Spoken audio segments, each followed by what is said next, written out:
64 anyos na dating OFW natagpuang patay sa loob ng paaralan sa Calasiao, Pangasinan. Narito ang report. Nakahandusay at wala ng buhay ng matagpuan sa loob ng nursery ng Doyong Malabago Elementary School ang 64 anyos na lolo sa Calasiao, Pangasinan. Katatapos lang ng flag raising ceremony nang makita ng mga mag-aaral ang biktimang nakilalang si Ernesto Ballesteros, residente ng barangay Malabago at dating OFW. Ayon sa kaanak, araw-araw nagja-jogging ang biktima sa loob ng paaralan. Saglit siyang nagpahinga sa school nursery bago umuwi.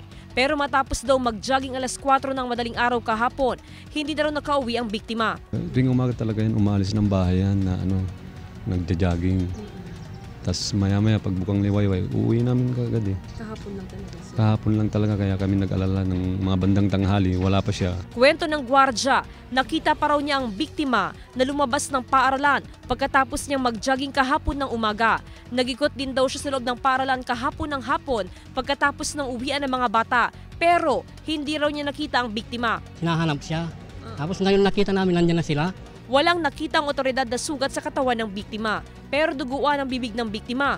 Hinala ng mga kaanak na posibleng inatake sa puso ang biktima dahil na-stroke na raw ang biktima noong nakaraang taon. At this time, yung angulo ng foul play, hindi pa natin tinatanggal to. Ongoing pa rin yung investigation natin, lahat ng mga possible angles. However, nabanggit din naman ng family na may history na siya, medical history na siya na na-stroke siya dati. Patuloy ang investigasyon ng pulisya sa insidente. Kasama si Jing Dakanay, ako si Jasmine Gabriel Galban, naghahatid ng Balitang Amyanan.